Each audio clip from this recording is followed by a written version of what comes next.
Hey, what's up, folks? Welcome back to On Texas Football and welcome back to Football Theory. I'm lifetime Longhorn Rod Babers. Pleased to be joined by our newest member of the On Texas Football family, my good friend and now esteemed co-worker, Jeff Howe, joining me for Football Theory. Let's thank our sponsor before we dive into some X's and O's here. Our good friend and very thankful to have her as a part of the On Texas Football family, Laura Baker, accomplished Austin realtor Laura Baker, brings you Football Theory. Laura and the Andy Allen team at Keller Williams can handle all of your real estate needs in the Austin area. Laura is not only a diehard Longhorn fan, but a longtime Austin real estate expert. So you have any concerns or you have any questions regarding real estate in the Austin area, please give her a shout today. 512-784-0505. That's 512-784-0505. Or you can reach out to her at Laura@AndyAllenTeam.com. That's Laura@AndyAllenTeam.com. I really appreciate Laura and her team for being a part of our team here at On Texas Football. All right, Jeff, let's get to it here because one of the, I would say, football theories that is near and dear to my heart for a while now. We've talked about it for a long time, probably for going on a decade now. One of my beliefs is that the future of football, like multiplicity, is going to be a big part of it. And my definition of multiplicity is hybridism, guys who can play different positions, guys who you can move around, be movable chess pieces on defense or on offense too. I mean, it applies to all of football. Only a few coaches have embraced it at the college and the pro level, but it seems like to me that a lot of coaches are starting to dabble in it and minor in it. And at Texas, as well it should be, it is definitely starting to become, I think, a part of the identity. And maybe it is the next phase of evolution for the Texas defense. Janae Barron just won the Thor, right? And one of the narratives, and I actually said before the season started that if he wants to win the Thor, the sales pitch needs to be he's the most versatile defensive back in the country. Well, we want to throw up. He was probably the most versatile defender, period, in the country. Yep. This is my next theory I'll throw out there as we dive into this topic that'll open it up for us. I think Anthony Hill, there should be a similar narrative. And we talked about Anthony Hill last week as a kind of a player spotlight breakdown on Football Theory, first ever, and he was well deserving. If he's going to win a lot of those, national awards, and I think he is deserving of it, he should be he should be, I think, celebrated as not only the best off-ball linebacker, but potentially one of the best edge rushers and pass rushers in college football. And Texas should be able to maximize and weaponize that. But that'll be showing off his multiplicity, right? That hybrid skill set that he has. And that'll be the second player in a row that was your best defender on your team. Potentially Colin Simmons going to be, who knows what kind of year he's going to have.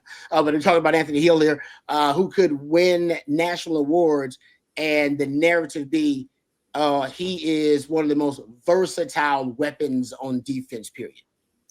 I think you tell me if I'm wrong on this, Rob, but I was thinking about kind of the evolution of offenses in the SEC as we're diving into this topic.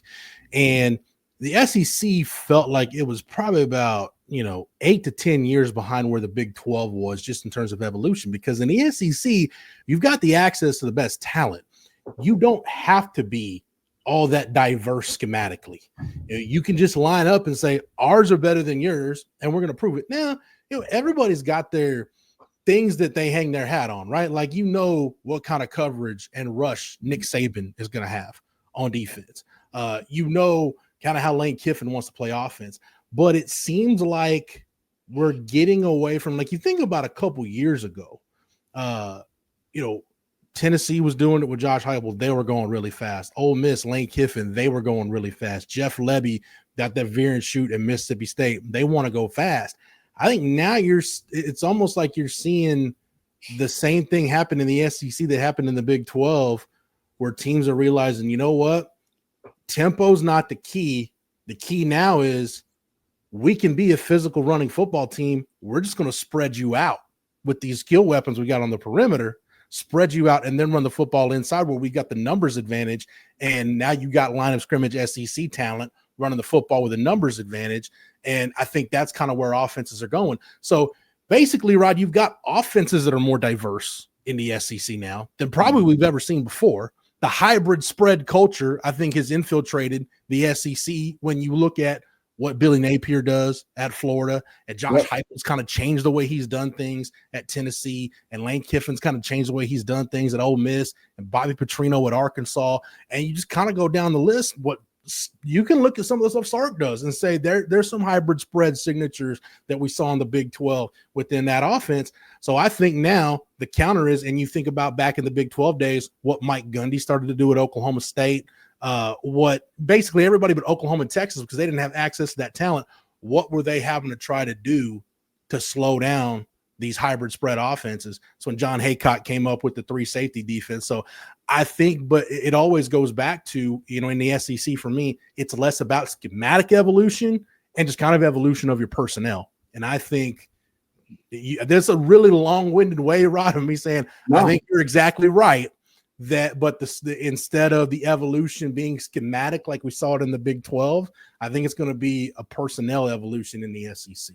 Yeah, and that's a good point in terms of, what's the catalyst for it, right? Is this just where PK wants to take the defense? Is it just my theory that the future of football is, more hybrid spreads, like you're saying, and then in order to adapt to those hybrid spreads, you need hybrid athletes on the other side? Or is it a byproduct of having recruiting at such a high level, getting the best athletes, and then having the luxury of saying, listen, this guy can, be an asset or a weapon in multiple positions? I'm not sure, chicken or the egg. I mean, that's truly a deeper football theory. I'm with you on that, because I think you're right about it, especially going back to the Big 12. Because I remember when Texas initially, I tell this story all the time, when Texas got into modern day multiplicity was really Coach Akina, and he's back on campus, by the way. Yep. And it was adapting to the air raid. It was the air raid, and the air raid took over the Big 12. It terraformed the Big 12. Oklahoma wins the national title run, the air raid. They got 4 wide receivers out there, and most teams were caught off guard because they did not have 4 defenders that could all cover. That was not something teams prioritized, having 4 DBs that all could cover. Back then, you still had big safeties. All right. There were base, because we still had Nebraska in the conference running the option. And as that system took over the Big 12, and Coach Akina, when he first came in, he said, I need DBs that can come down and tackle, and that can also cover. Those are 2 things you got to be able to do. And he came up kind of with the 5-tool DB, a DB that can do everything, which is why we started out with Quinn Jammer, Ahmad Brooks, Nathan Vasher, all guys who played corner and safety, end up playing safety and end up playing corner. I played nickel and played corner. And then later on, you get your Huffs and your Michael Griffins and your Earl Thomas and your Kenny Vaccaros and your Aaron Williams and, Adrian Phillips and Quandre Dick. It goes on and on, right? And that's because adapting to that culture, you need the guys not only that could come down and run support, but you had to be able to cover. Otherwise, you're a liability. But if you could cover, the air raid would also, there are, like you said, different versions of that would spread you out and try to run it. And they're like, no, we're going to just spread you out and run the football. And because of that, you had to have the 5-tool DB. And that was a DB that could play multiple positions and be moved around. And to your point, maybe we're starting to see history kind of repeat itself in another way now with the hybrid spreads, with an emphasis on it as well. But for Texas, I just think that maybe with Coach Akina here, maybe that's a big part of it as well. Jelani McDonald has become a big topic of conversation, that he's a guy you can move around and play in multiple spots.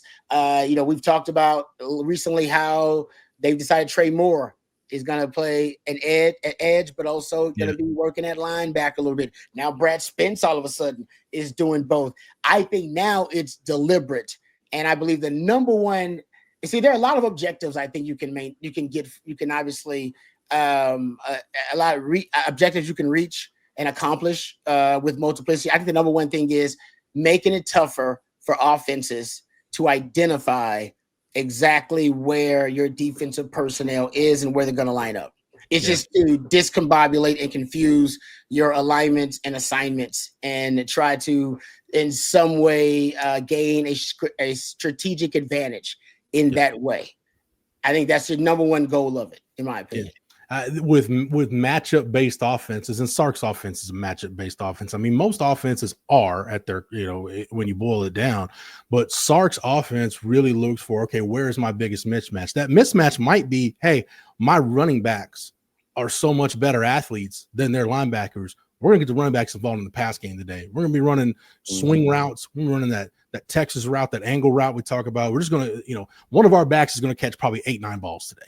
That's good. That's going to be our matchup. Or maybe it's the tight end down the seam. Or maybe it's the vertical passing game. Or maybe, you know what? Their secondary doesn't tackle really well. We're just going to screen them to death on the perimeter because they can't make plays in space. So you're looking for that matchup where you're taking this, and I like it too, is if you've got personnel on the field that never has to come off the field, you minimize your chances of getting caught in a mismatch from a personnel standpoint. Yep. And if you want to look at how kind of what we're looking at, especially you look at the Nick Saban influence in the SEC right now with Sark, Kirby Smart, Lane Kiffin, Billy Napier. You had a lot of coaches in this league that have worked for Nick Saban and saw firsthand in some way, shape, or form at some level of the evolution.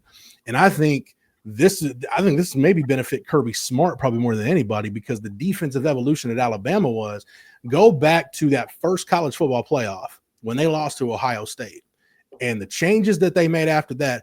Remember, Rod, they used to have the big like Tank Cody and the big, the big Hulk, like 350 pound nose. Okay, you can have maybe one of those guys. You can't have like 4 or 5 of them. Because it's just there are too many offenses with the way people can run gap concepts and duo and things like that. They can basically nullify that guy. Plus, if somebody decides they want to tempo you, now you're in a situation where that guy's going to be much less effective than he otherwise would be. You got to get sleeker on defense. You got to get leaner. You got to get more speed on the field. And we saw Nick Saban's defense evolve from where, if you looked at a defensive front where once upon a time it had Tank Cody at nose tackle and a Rolando McClain type guy as your middle linebacker. Now, all of a sudden, if you looked at a Nick Saban defense, let's say in 2017-18, you're like, oh, they look like a Big 12 defense. They've got smaller linebackers. They don't have the big hulking safeties. The Mark Barons and guys like that. They don't have those guys. They got smaller, more coverage guys. So we saw Nick Saban do it. I think now the rest of the league is going to have to do it. And as we talk about Texas, I said it's going to benefit Kirby Smart. It can benefit PK too, because Sark kind of saw that evolution under Nick Saban. And I think also PK being in the Big 12, because remember we talked about in 2021, Rod, the defensive personnel wasn't great, but one of the reasons why it was so bad, what exacerbated the problem, is that defensive staff, PK chief among them, they misread what the Big 12 was. They're like, oh, it's the air raid, right? No, it's not. The Big 12 was very much a hybrid spread league that they were walking into, where if you just wanted to stay in a static defense, there are two good offensive minds in the Big 12. They will find something. If you just want to stay in the static front, static coverage, they will eat you alive, either running the football or throwing it. And Texas got torn apart in 2021 in all ways, shapes, and forms. So I say all that to say, I think PK had to evolve in the Big 12 schematically. I think now the evolution is, you look at the personnel they're bringing in. You got a guy like Jelani McDonald. He never has to come off the field. A guy like Anthony Hill never has to come off the field. Neither does Colin Simmons. Neither does a guy like Derek Williams when you get him back. If you've got a guy like a Brad Spence, you can use Brad Spence thinking in a sub package. You can use Brad Spence in a base defense too. Trey Moore, Anthony Smith, or Trey Moore in a base defense or in a sub package. So you've got enough personnel now to where kind of however you want to attack, you can. And this is the thing, Rod. This is when you're cooking with grease. The Nick Saban thing, the evolution was it allowed you to always be dictating the terms of the game. And I think that is the main thing you want to do on defense. You want to be dictating the terms of the game. We've seen Texas do that the last few years. And I think as the personnel continues to improve, Texas will be one of those defenses in the SEC that continually dictates the terms of the game. Yep. I love where you went with that, Jeff, because I almost feel like to be a multiple defense in scheme without having the players, that would be, in my opinion, flawed logic, right? That would be a dang coaching mistake. You want to get the players who are capable of being multiple. And now I think we'll start, and we've already seen it, right? We're starting to see more exotic looks. We saw that last year, more exotics, where you're talking about dime defense, or we're talking about the NASCAR package, big nickels, 3D tackle package. So being multiple also allows you to maximize all the different kinds of talent. But now I think it almost forces you to be multiple in terms of your scheme. And I think now you're going to start seeing them within the down be multiple. I mean, you could have 3 down, bring a guy up like Trey Moore, have him come up and give you a 3-3 look. I mean, you literally can switch the fronts within the down. And I think not only are we going to get exotic different packages, I think you could get Texas getting exotic, even like I said, from down to down within the down with all these movable pieces, forcing the offense to have to change protections constantly, and obviously going to make mistakes. A lot of mentally challenging aspects that they can bring to the table. Yeah, it's less of how are you going to stop. And this is where I love when and you think about, Rod, when Texas has been really good, right? Like when you guys started to make that ascent under Mac. In 2001, you led the country in total defense, right? Anytime Texas has been really good, you've been able to point to, man, they play really good defense. They rally to the football. They're physical. They'll hit you in the mouth. They can stop anybody. So now it shifted from, man, how are you going to stop fill in the blank offense? It's, man, how are you going to deploy Jelani McDonald and Anthony Hill? And when you get Jonah Williams on the football field, what are you going to do with him? Because if you want, we talk about Jelani McDonald, and if you want to play some 3 high, some 3 safety with Jonah Williams as the middle field safety, you got it. Go look at what Caleb Downs is doing for Ohio State. That's the kind of impact Jonah Williams can have for Texas. And I think I totally agree. You start looking at that class, Jeff, and it does essentially, I don't know if it confirms the theory, but it definitely adds to the theory, right? That you got a guy like Lance Jackson. He's in that conversation to play multiple shades. You just brought up Jonah Williams. No question. Zealous Hicks is a freaky, hybrid looking athlete who can come down on the second level and also play as a safety for you. And I mean, you talk like Justice Terry, I guess, is probably the most obvious one because he's starting out at edge, but everybody assumes he's going to be a D tackle. He's going to be a defensive lineman that can play multiple shades, which, by the way, is another element we haven't even gotten into. We don't have enough time to dive deep into that. Yeah. But that also, I think, is another big part of this. I think they experimented with it a little bit. I mean, I think just a little bit with Baron Sorrell last season. Mm-hmm. I think as he get these young bucks going, Lance Jackson, Justice Terry, you're going to start seeing more of those guys who can play multiple shades and move around the defensive front. Baron Sorrell, quick stat about Baron Sorrell. He had 103 snaps where he was at the 3 technique, 4-eye or 5 technique, had damn near 20% pressure rate from those spots. When you can move these guys around, you basically hunt matchups, right? Yeah. And you can find mismatches. And Baron Sorrell found a ton of them last year. Mm-hmm. And I think with these girls, they are a lot freakier athletes than Baron Sorrell. Baron Sorrell was fantastic. But now you're talking about freakier athletes hunting matchups. I think the defense, in my opinion, starts to become a lot more multiple and exotic with some of the looks they're going to present. It's going to present a lot of problems to opposing defenses. Yeah. Yeah. The last thing I'll say on this, Rod, is when you look at recruiting specifically, I think what PK and Sark are doing right now is a souped up version of kind of what Charlie Strong, I think, was on the right track to doing, but didn't have enough time to do it. Go look at Charlie Strong's first recruiting class, the first full cycle he had. This is what happens where Texas is right now. This is what happens when you are not so rigid. And this was kind of Todd Orlando's downfall. When you say, I've got to have a guy who is a 4-eye technique. I've got to have a guy who fits this kind of, my will linebacker has to be this, and my field safety has to be this, and my boundary corner has to be this.